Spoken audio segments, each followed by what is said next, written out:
जीने के लिए सोचा ही नहीं, दर्द संभालने होंगे। तुमसे नाराज नहीं, जिंदगी हैरान हूँ मैं, हो हैरान। नमस्कार, मैं प्रियांशु कुमार।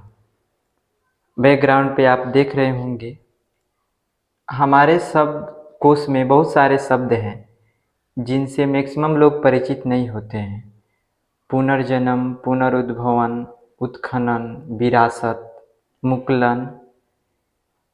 लेकिन हमारे लाइफ में कुछ ऐसे वर्ड्स हमेशा रहते हैं जिनसे मैक्सिमम जनता परिचित होती है। उन्हीं में से एक शब्द है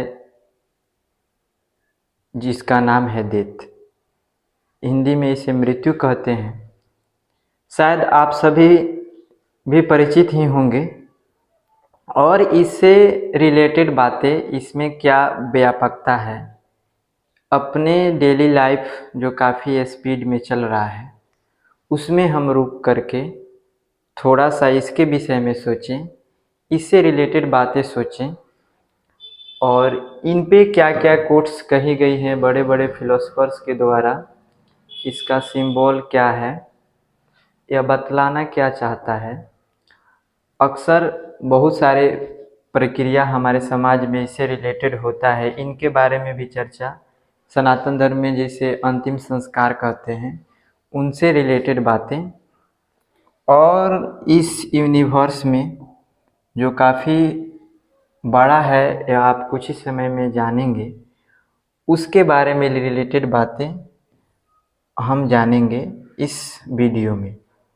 तो चलिए हम शुरुआत करते हैं। पहले हम यह जान जाए कि जिस दुनिया में हम रह रहे हैं इसमें हमारा अस्तित्व क्या है, इसकी व्यापकता कितनी है। तो इसके लिए हम शुरू करते हैं। यह जो पेज देख रहे हैं आप पीछे मेरे बैकग्राउंड में, यह एक इमेज है यूनिवर्स का। यूनिवर्स जिसे हम ब्रह्मांड कहते हैं। हिंदी में यह शब्द काफ़ी व्यापक दिखता है ब्रह्मांड, और यह वास्तव में व्यापक ही है। यह कितना बड़ा है इसके विषय में एक थ्योरी है कि यह जन्म ब्रह्मांड का कैसे हुआ, तो बिग बैंग थ्योरी। यह बिग बैंग थ्योरी बतलाता है, एक्चुअली हो यह रहा है कि अभी भी एडविन हब्बल के अनुसार जो उन्होंने सिद्धांत दिया कि ब्रह्मांड अभी भी बढ़ रहा है। हमारे जो अभी गैलेक्सीज हैं उनके बीच का दूरी बढ़ रहा है।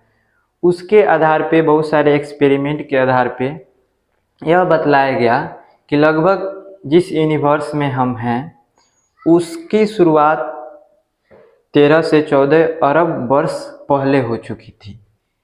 13 से 14 यह शब्द आप कितना यह बड़ा है, एक बार इसकी गहराई में जाने और सोचने की कष्ट करेंगे। 13 से 14 अरब वर्ष पहले इस ब्रह्मांड का निर्माण हुआ, प्रारंभ हुआ।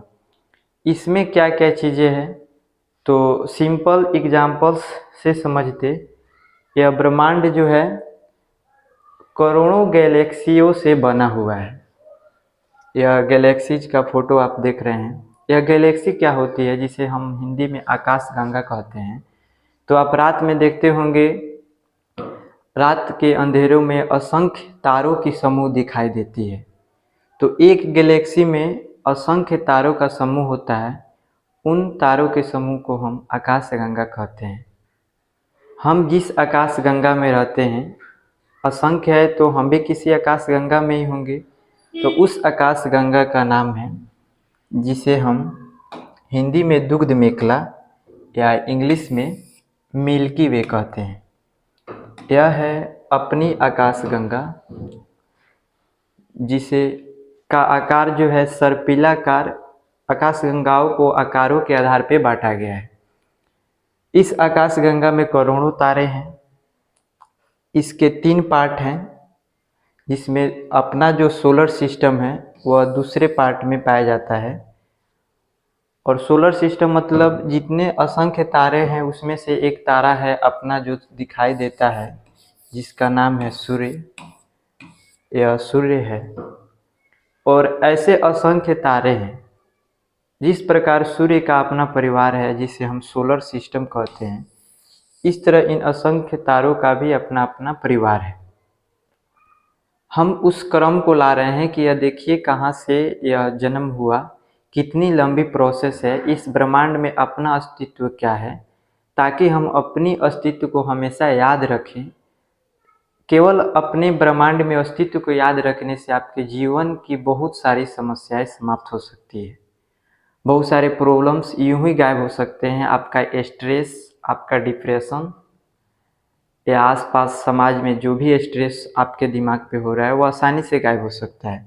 केवल हम इस बात को याद रखें कि हमारा अस्तित्व क्या है। तो सोलर सिस्टम में बहुत सारे ग्रह हैं, जिसमें से अपना ग्रह यह है पृथ्वी, आप लोग देख रहे होंगे।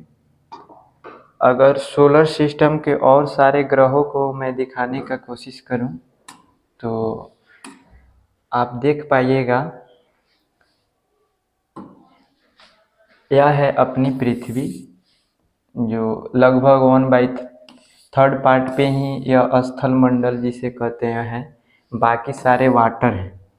इसी तरह हमारे सौर मंडल में जैसे कि अपना सूर्य है तारा, असंख्य तारों में अपनी मिल्की वे गैलेक्सी के असंख्य तारों में एक तारा सूर्य, जिसके ये सभी फैमिलीज हैं जिन्हें हम प्लेनेट कहते हैं, ग्रह।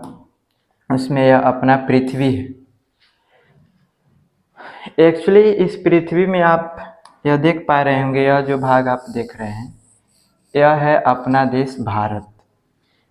पूरे ब्रह्मांड में एक बार हम सोचेंगे कि हमारा अस्तित्व कहाँ पे है, ताकि हमारे दिमाग संतुलन में रहे। यह पृथ्वी आप देख रहे हैं, इस पृथ्वी पे मैंने आपको उसमें भारत को दिखलाया, यहाँ भी देख सकते हैं।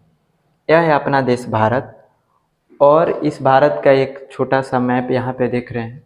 इस भारत में अभी लगभग 28 राज्य हैं और 9 केंद्र शासित प्रदेश। उन राज्यों में अपना एक राज्य है यहाँ पे जिसका नाम है बिहार। अपना हो सकता है आप दूसरे स्टेट के भी हों, तो यह है बिहार। इस बिहार में लगभग 38 जिले। हम जिस जिला में पढ़ते हैं वह है पश्चिम चंपारण, वहीं गांधी जी वाला चंपारण 1917 सत्याग्रह। इस चंपारण में लगभग 27 ब्लॉक है और उन ब्लॉकों में बहुत सारे पंचायत हैं और पंचायतों में गांव और उस गांव के एक निवासी हम। इस समय अपने रेफरेंस से देखें तो दुनिया में बहुत सारी घटनाएं, कहीं पे बस, कहीं पे कुछ, कहीं पे कुछ चल रहा है। लेकिन मानव का यह नेचर है जिसके कारण बहुत सारे प्रॉब्लम होते हैं, इकोसेंट्रिक, अपने आप को यूनिवर्स के, दुनिया के केंद्र में रख के देखना कि हम है तो दुनिया है। ऐसा सबका नहीं होता है। यह नार्सिसिज्म का हम बहुत बड़ा बात बतला दिए, लेकिन कुछ इमोशनल प्रॉब्लम होता है यह इकोसेंट्रिक भावनाओं के कारण। तो जब यदि आप यूनिवर्स के बारे में व्यापक रूप से अपने अस्तित्व को इस ब्रह्मांड में जानते रहेंगे। अभी इस पृथ्वी पे लगभग 50 लाख जीव की प्रजाति है, जैसे कुत्ता, सियार, बिल्ली, बकरी, मानव, इस तरह के 50 लाख प्रजाति हैं। उनमें हमारा जो जनसंख्या है लगभग 8 अरब है। उस 8 अरब में हम एक हैं, आप एक हैं। इन 8 अरबों का 8 अरब कहानियाँ हैं, दास्तानें हैं और सब एक अंतिम सच्चाई से गुजरेंगे, जिस पे हमने शुरू से ही आपको बतलाया, जिसका नाम है डेथ। डेथ से रिलेटेड बहुत सारे कोट्स आपको मिलेंगे, अभी हम इसकी व्यापकता में जाएंगे। जैसे यहाँ पे आप लोग देख रहे होंगे, छोड़ दिया मुझको आज मेरी मौत ने यह कहकर, हो जाओ जब जिंदा तो खबर कर देना। ये सारे इमोशनल व्यक्तियों के थॉट्स हैं कौन जीने के लिए मरता रहे, लो संभालो अपनी दुनिया हम चले। तो इस प्रकार की बहुत सारे कोट्स आपको डेथ से रिलेटेड तो मिल जाएंगे, और इसके व्यापकता को हम शुरू से प्रारंभ कर रहे हैं। यह फर्स्ट पेज, इन्हें जिन्हें आप देख रहे हैं, यह हैं भारत के एक फिलोसफर अभी के समय में, सदगुरु, जिनका एक बुक है डेथ पे एन इनसाइड स्टोरी। यह बुक उन सब के लिए यह बोलते हैं है जो शायद मरने वाले हैं। तो इनका लाइफ के बारे में बहुत सारे कोट्स हैं। In reality death is not the end because there is no such thing as death. वास्तव में डेथ इनके अनुसार कुछ नहीं है, क्योंकि रियलिटी में यह है ही नहीं। और death exist only to one who has no awareness of life. इन्होंने जो एक वर्ड यहाँ पे यूज किया, अवेयरनेस, ये अभी काफ़ी व्यापक शब्द है। बौद्ध दर्शन में जब बौद्ध के विचार आप पढ़ेंगे बुद्ध के, तो उनसे यह कहा जाता है कि उनसे पूछा गया कि आपको अगर जीवन के मानव के बारे में एक शब्द बतलाना हो तो आप वह कौन सा शब्द बताइएगा। तो उन्होंने कहा मैं जागरूकता बतलाऊंगा, कि मानव जागरूक रहे कि उसका ब्रह्मांड में अस्तित्व क्या है, मानव मृत्यु के प्रति जागरूक रहे, अपने कर्मों के प्रति जागृत रहे। इन सभी जागरूक होने से मानव जिंदा महसूस करेगा अपने आप को, और बहुत सारी समस्याएं इस जागरूकता के कारण ही समाप्त हो जाएंगी, इच्छाएं समाप्त हो जाएंगी, जो बौद्ध दर्शन का मुख्य उद्देश्य है कि इच्छाओं को समाप्त करें ताकि हम दुख से दूर हो पाए। मृत्यु के बाद वह तो पुनर्जन्म, उस सब दर्शन के फिलोसफीज के वह सब टर्म हैं। अभी हमारे समाज में लगभग बहुत सारे धर्म हैं। सभी धर्मों का अपना अपना एक सिस्टम है कि मृत्यु के बाद कैसे, जैसे सनातन धर्म में होता है अंतिम संस्कार, यह पारसियन लोगों का है, इनके एक टावर ऑफ साइलेंस होता है जहाँ पे यह मृतकों को ले जाकर रख देते हैं, तो वहाँ पे जानवर जो आते हैं इन्हें अपना भोजन के रूप में इन्हें ग्रहण करते हैं। बहुत लोगों में टॉम्ब बनता है जिसे हम समाधि स्थल, तो इनमें भी बनता है, लेकिन यह कुछ अलग टाइप का जिसमें दफनाया जाता है मृतकों को। और यह अंतिम संस्कार जिसे हिंदू परंपरा में शरीर को जला करके। लेकिन एक समस्या है, बहुत सारे टर्म है ना, बहुत सारे संस्कार या बहुत सारे प्रक्रिया कह सकते हैं हम मृत्यु के बाद भी ऐसे समाज में होते हैं जो कि काफ़ी दुखदायी है। कल्पना करिए ऐसी बहुत सारी घटनाएं आपके आसपास देखने को जरूर मिलेंगी।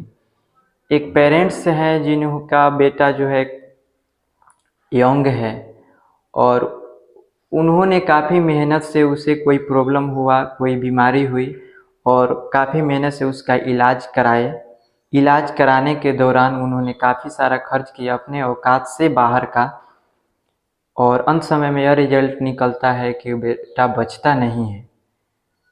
फिर यह प्रोसेस चालू होता है, और इन प्रोसेस में समाज में आज जो प्रक्रिया है उस पेरेंट्स को एक और दुख झेलना पड़ता है, और सारे संसाधनों को इकट्ठा करना पड़ता है इस प्रोसेस को फुलफिल करने के लिए, जो कि वास्तव में एक ज़मीनी स्तर पे जिसके पास उतना आर्थिक संपत्ति नहीं है, धार्मिक परंपराओं को उसको फुलफिल करना कितना कठिन हो जाता है। इसके ऊपर व्यापक चर्चा समाज में होना चाहिए। हर साल ऐसे लाखों लोग इस परेशानी से गुजरते हैं, लेकिन यह कई चीज़ों, कई मुद्दों के बीच इसे दबा दिया जाता है। आप यही उद्देश्य रखें, यही समझ रखें, यही सोच रखें कि हमें उन चीज़ों पे चर्चा करनी है। मेरा पर्सनली उद्देश्य यही है कि समाज में thoughts discuss on ideas, a great mind का वर्क करें, नहीं कि शॉर्ट माइंड्स लोगों पे चर्चा, अन्य चीज़ों पे चर्चा। तो आपने हमें ध्यान से सुना, और इस वीडियो की प्रासंगिकता को आप शायद साझा करेंगे कि यह वीडियो कितना तार्किक, कितना उपयोगी साबित होगा, और इसमें आपके विचार से क्या कुछ नया होना चाहिए। तो आपने हमें ध्यान से सुना, समझा, शायद इसका उपयोग भी अपने जीवन का एक अंतिम उद्देश्य मैं बतलाना चाहूँगा कि हमेशा जहाँ भी रहे अपने कर्तव्य को समझें और खुशी बांटने का प्रयास। Happiness is purpose of life, या जो मेरा कोट्स है खुद के, ऐसे बहुत सारे दार्शनिक कहे होंगे, तो इसको फुलफिल करें। सो धन्यवाद।